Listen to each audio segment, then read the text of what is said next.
過 Reiki 之後咧，覺得相當感興趣，於是決定跟哥哥學習報讀咗初班。臼井靈氣呢種能量療法雖然係源自日本，但係早已喺西方發揚光大。哥哥係一位好有經驗嘅導師，佢嘅教法係融合咗日式同西式兩邊嘅概念。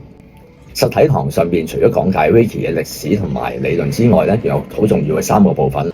第一係領受，導師將阻塞我哋接收能量嘅管道清洗。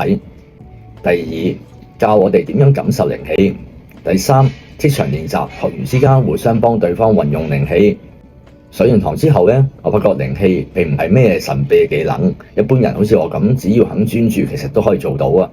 自從學習靈氣之後咧，每次負面情緒嚟到，我都會幫自己療癒，負能量好快就減退咗，而身體上咧改善咗鼻塞嘅問題，睡眠質素亦都明顯好咗。